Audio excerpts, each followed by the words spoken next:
చల్లని సాయంత్రం వేళ తనదైన పంచులతో ప్రాసలతో మనందరికీ నవ్వుల పువ్వులు పూయించడానికి ఇప్పుడు వచ్చేస్తున్నారు హైపరాది, రైజన్ రాజు మరియు అతని బృందం. సాదరంగా స్వాగతం పలుకుదాం.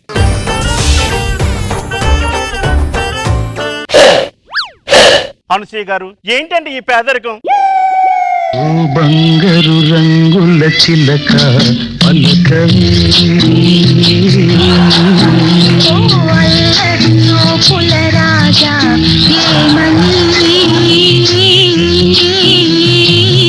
నా మీద ప్రేమే ఉందని.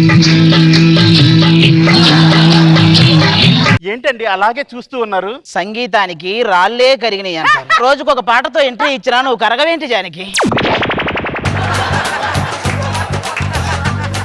అన్యోన్యంగానే ఉన్నాం కదండి. అన్యోన్యం అంటే స్టేజ్ మీద టీం లీడర్ కి టీం మెంబర్ కి ఉండే ఫ్రెండ్షిప్ లా ఉండాలి, అంతేగాని స్టేజ్ వెనక పేమెంట్ల కోసం వాళ్ళు పడే గొడవలా ఉండకూడదు జానకి. మీరు ఇలాగే మాట్లాడతారు. మొన్న ఉమర్స్ డే నాడు కనీసం విషెస్ చెప్పాడా అండి? ఓ, అందరికీ చెప్పలేదని ఫీల్ అవుతున్నారా? ఇప్పుడు చెప్దాం. సింహాల లాంటి పుత్రులను కన్న తల్లులకు, ఆ సింహాలని కుందేళ్లుగా మార్చే పిల్లలకు belated happy women's day. Thank you. మిమ్మల్ని అనవసరంగా పెళ్లి చేసుకున్నానండి. పెళ్లి అనే మ్యాటర్ లో అవసరం అనవసరం ఏమీ లేదు జానకి. నా దృష్టిలో పెళ్లి అంటే అది ఒక నాన్ బెయిలబుల్ కేసు, దాని నుంచి ఎవ్వడూ కాపాడలేడు. ఆర్పి టీమ్ లో రాజమౌళిని చేసుకున్నాను కాదు. ఆయన లివర్ చెడిపోయిందని సెలైన్ ఎక్కిస్తే ఆ సెలైన్ లో క్వార్టర్ కలుపుకొని తాగే రకం వాడు. వాణ్ణి చేసుకుని నువ్వేం చేస్తావే? మీరైతే మాత్రం ఏం చేశారని ఒక్క చీరైనా కొనిపెట్టారా? జానకి, డబ్బును వస్తువుగా మార్చడం చాలా ఈజీ, కానీ వస్తువును డబ్బుగా మార్చడం చాలా కష్టం జానకి. ఇదేనండి, ఏదైనా అడిగితే మాత్రం ఇలాంటి సూక్తులన్నీ చెప్తాడు. ఈ సమాజంలో ఇవి కామన్. ఒక్కసారి ప్రే ఫర్ సిరియా వార్ అని చెప్పు, ఒక్కడు రాడు. అదే రన్ ఫర్ ప్రియా వారియర్ అని చెప్పు, రోడ్లు నిండిపోతాయి. ఇలా అంటారు, ఇలా అంటారు. చేతులు అంత దురదగా ఉంటే జాలిం లోషన్ రాసుకోమని, అంతేగాని నా దగ్గర ఇలాంటి శకల పడితే మామూలుగా ఉంటుంది. ఏదైనా ఉద్యోగం చేసి మన ఫ్యామిలీని పోషించవచ్చు కదండి. ఏం చేయమంటావు జానకి? నేను కనిపెట్టాల్సినవన్నీ ముందే కనిపెట్టేసి నాకు పని లేకుండా చేశారు ఈ జనాలు. మన పిల్లలు ఎక్కడున్నారు? ఏంట్రా ఎదుగుతున్నావు? నా ఫోన్ కనపడతలేదు నాన్న. ప్రతి మనిషిలోనూ ఒక సిఐడి ఉంటాడు. అది మన ఫోన్ కనపడినప్పుడు వాడు బయటకు వస్తాడు. ఇలాగే ఏముందిరా అందులో? రాత్రి పున్నమనాగ సినిమా చూస్తుంటే సగంలో నెట్ అయిపోయిందనా. పున్నామ నరకం నుంచి కాపాడేవాడిని పుత్రుడు అంటారు. ఇలా పున్నమి నాగు సినిమాలు చూసేవాడిని ఏమంటారు బాబు గారు? దొరబాబు అంటారు. వాడు బతుకేదో వాడు బతుకుతున్నాడండి. వాడి మీద ఎందుకు అలా పడేడుస్తారు? అవునులే, కత్తికి లేని దొరద కాంతారావుకి ఎందుకు? ఏంటి నాన్న ఈ వెటకారం? అసలు ఏంటి ఈ పేదరికం? నోటీస్ బోర్డు లో మన పేర్లు పెట్టారు తెలుసా? ఈ పేదరికం, ధనవంతుడు, ఈ డిఫరెన్స్లు చచ్చాక కూడా ఉంటాయిరా. ఒక పేదవాడు చనిపోతే శవం అంటారు. అదే ఒక మధ్యతరగతి వాడు చనిపోతే మృతదేహం అంటారు. అదే ఒక ధనికుడు చనిపోతే భౌతిక కాయం, పార్థివ దేహం. దుర్గారావుకి నోరు కూడా తిరగనంత పెద్ద పెద్ద పదాలు వాడతారు. నా దృష్టిలో నేను చెప్పాలంటే, ఒక ఇంట్లో సైకిల్ ఉండాలనుకునేవాడు మధ్య తరగతి వాడు. అదే ఇంట్లో ఫ్యాన్ ఉండాలనుకునేవాడు ధనవంతుడు. ఆ సైకిల్ తొక్కాలంటే ఒంట్లో, ఆ ఫ్యాన్ తిరగాలంటే ఇంట్లో పవర్ ఉండాలని తెలుసుకునేవాడే రా పేదవాడు. ఇంత పేదరికంలో కూడా ఈ ఇద్దరు పిల్లలు మనకు అవసరమా అండి? పిల్లల్ని కన్నాక ఖర్చులు ఉంటాయి గానీ కనడానికి ఖర్చే ఉంది జానికి. అందుకే ఈ సమాజంలో కాపురం అంటే చాలు కాకర పువ్వుతులు కాల్చినంత ఈజీగా కాల్చేస్తారు, కనేస్తారు. కానీ కన్నాక ఆ ఖర్చులు చూశాక అర్థమైద్ది మనం కాల్చింది కాకర పువ్వుతులు కాదు, 1000 వాలాలు అని. ఏమండి, మన గురించి అందరూ కూడా గొప్పగా చెప్పుకోవాలండి. నీలాంటిదే అందరూ గొప్పగా చెప్పుకోవాలని పట్టు చీరతో ఊరేసుకుందంట.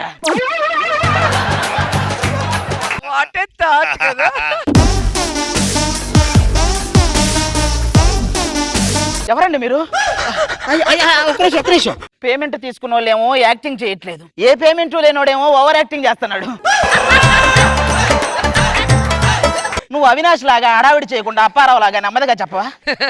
నేను ఒరిజినల్ దొంగతనం చేశాను. ఊరి చివర పెద్ద బంగ్లా ఉంది, దాని పక్కన పెద్ద మర్రి చెట్టు, దాని కింద కానీ ఆ వజ్రాల మూట ఏదో మనం దొరికితే. వజ్రాలు ఉన్నాయి, ఓకే. వాడు చివరిలో కానీ అన్నాడు, అది చాలా డేంజర్. కానీ తర్వాత చాలా జరుగుతుంటాయి. ఆ వజ్రాల వేటకు బయలుదేరదాం. ఎలాగైనా వజ్రాలు సంపాదించి మా పేదరికాన్ని పోగొట్టుకుందాం జానకి. ఆగండి, మీరు అనుకున్నది సాధించాలంటే ఆ శిల్పాలకి శాప విమోచనం కలిగించాలి. ఇది ఎక్కడి సుందర రూపం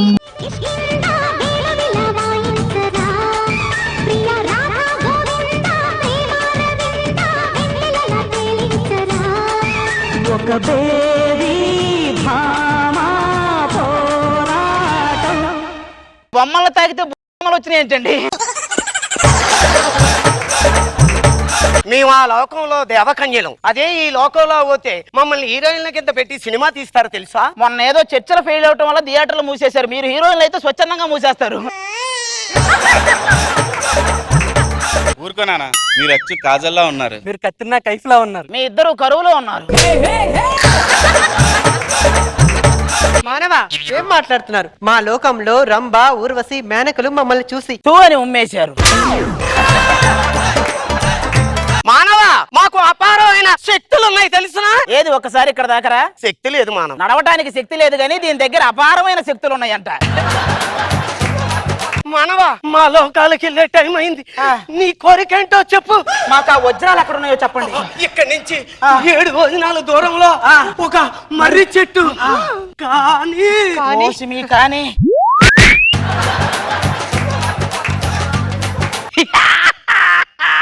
మీరు అనవసరంగా చాలా మేకప్ వేసి ట్రై చేశారు కానీ మీరు మామూలుగా కూడా రాక్షసులాగే ఉంటారు. నాది సేమ్ ఫీలింగ్. వీడితో మాట్లాడినా వీడిని ఇలా కొట్టి అలా ఎగరే. ఇలా కొడితే అలా ఎగరటానికి ఇది బోయపాటి గారి సినిమా కాదు, 10 నిమిషాల స్కిట్టు. మాంత్రికుడి ప్రాణం చిలకలో ఉంటుందని మా అందరికీ తెలుసు. ఆ చిలకని పట్టుకుంటా నీ ప్రాణం తీస్తా. అది మర్యాదగా చెప్పు. పోయేటప్పుడు ఆ వజ్రాలు ఎక్కడ ఉన్నాయి? ఆ మర్రి చెట్టు త్వరలో.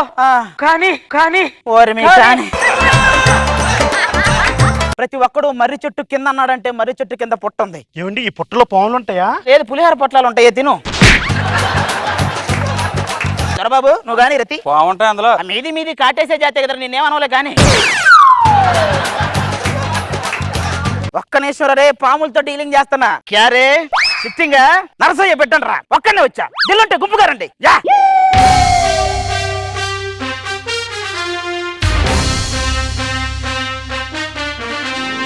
ఏముందేంటి ఇందులో ఏంటి రాళ్ళు ఉన్నాయేంటి? బాగా చేశారు సార్, బాగా చేశారు. మేము దురాశ దుఃఖానికి చేయటని ఓ నాటికి వేస్తున్నాం. మీరు అందులో లైవ్ లో నటించారు.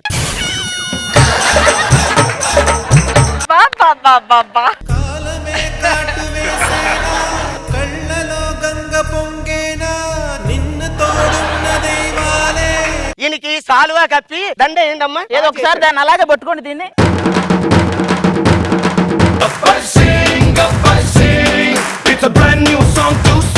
మొత్తానికి ఓ రియాలిటీ షోలో లైవ్ క్యారెక్టర్స్ అయిపోయారు రోజా గారు. అసలు ఎక్స్ట్రాడినరీగా ఉంది. ఏ పంచ్ కూడా అది తక్కువ ఇది ఎక్కువ అని చెప్పడానికి లేదు. అందరూ కూడా సూపర్ గా చేశారు, చాలా బాగుంది. బాబు గారు సూపర్, అది ఎరగొట్టేసావు, బ్రహ్మాండంగా ఉంది.